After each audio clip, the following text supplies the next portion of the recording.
আমরা সকলে সূরা ফাতিহা শেষে কি বলবো? আমিন বলবো। আমি যে সূরা ফাতিহা তেলাওয়াত করেছি এর সংক্ষেপে আমরা এর অর্থগুলো শুনে নিই।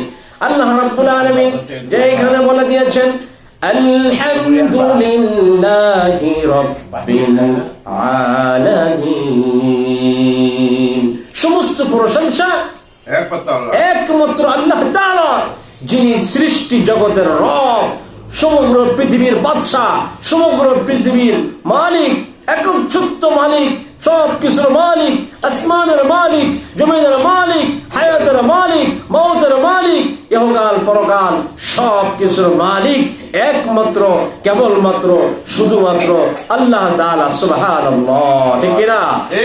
আল্লাহ তাআলা সূরা মারইয়ামের 40 নম্বর আয়াতে এখানে বলে দিয়েছেন ইন্না নাহনু নারিসুল আরদা ওয়া মান আলাইহা ومن عليها وإلينا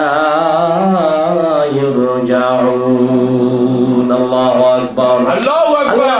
আমি চূড়ান্ত মালিকানার অধিকারী হব পৃথিবীর এবং তার উপর যা কিছু আছে, যারাই আছে না কেন, যা কিছু আছে তাদের এবং আমার ওই কাছে তারা প্রত্যাবর্তিত হবে।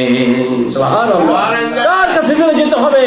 আল্লাহ তাআলার কাছে ফিরে যেতে হবে, যিনি আলহামদুলিল্লাহি রাব্বিল আলামিন, সমস্ত প্রশংসার মালিক একমাত্র আল্লাহ তাআলা, যিনি সমগ্র বিশ্ব জগতের রব। ঠিক কি না? আল্লাহ রাব্বুল আলামিন পরের আয়াতে বলেন, সূরা ফাতিহার দ্বিতীয় আয়াতে বলেন আর রহমানির রহিম, তিনি অত্যন্ত মেহেরবান এবং দয়াময়। কিরা? আল্লাহ। কে? আল্লাহ রাব্বুল আলামিন, যিনি অত্যন্ত মেহেরবান, তার মতো এত মেহেরবান এবং দয়াময় আর কেউ হতে পারে না, আসমানেও নাই জমিনেও নাই তার মতো দয়াময় মেহেরবান। তিনি হলেন একমাত্র আল্লাহ সুবহানাহু ওয়া তাআলা। ঠিক কি না? এইজন্য আল্লাহ তাআলা কোরআনুল কারীমের অন্যত্র বলে দিয়েছেন আমি হলাম রহমান, আমি হলাম রহমান, আর আমি রহমানের খাস বান্দারা হলো তারা। আল্লাহ বলেন সূরা ফুরকানের মধ্যে বলে দিয়েছেন وعباد الرحمن الذين يمشون على الأرض هونا وإذا خاطبهم الجاهلون قالوا سلاما। আল্লাহ বলেন আমি হলাম রহমান। আল্লাহ কি? রহমান। রহমান। আল্লাহ বলেন يمشون على الأرض وعباد الرحمن الذين يمشون على الأرض। আল্লাহ বলেন আমি হলাম রহমান, আর আমি রহমানের খাস বান্দারা হলো তারা, খাস ইবাদতকারী হলো তারা। ইয়ামশুনা আলাল আরদ, যারা জমিনের উপরে নম্র ভদ্রভাবে চলাফেরা করে। সুবহানাল্লাহ কইবেন না? সুবহানাল্লাহ। তারপর খার পড়ে যায় বলেন। আল্লাহ বলেন ইয়ামশুনা আলাল আরদ, ইয়ামশুনা আলাল আরদ, যারা জমিনের উপরে নম্র ভদ্রভাবে চলাফেরা করে। হাওনা ওয়া ইদা খাতাবাহুমুল জাহিলুন, আর অহংকারের সাথে তাকাব্বুরের সাথে কি করে চলে না, দাম্ভিকতার সাথে চলে না, জাহেল মূর্খদের মতো কথাবার্তা বলে না। ঠিক না?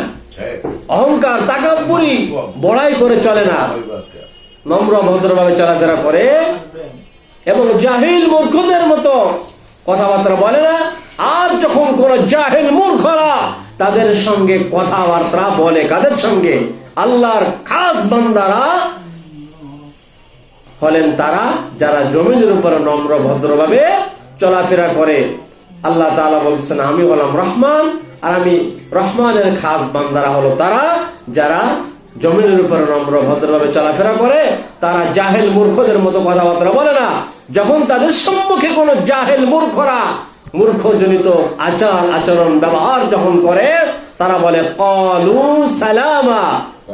ওই আল্লাহ বলেন যে আমার ওই সমস্ত খাস বান্দারা তারা তাদের সঙ্গে ঝগড়া ফাসাদে লিপ্ত না হয়ে, তর্ক বিতর্ক লিপ্ত না হয়ে তারা কলু সালামা, তাদের শান্তির জন্য সালাম দিয়ে ওই মূর্খদের কাছ থেকে বিদায় নিয়ে চলে যায়। সুবহানাল্লাহ।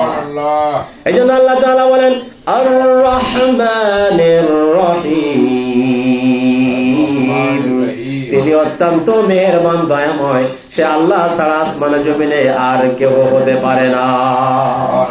আমরা হলাম সেই রহমানের বান্দা, ঠিক কিনা? আমরা সবাই গোলাম, আল্লাহ হলেন আমাদের রব, আল্লাহ হলেন আমাদের সব, ঠিক কিনা?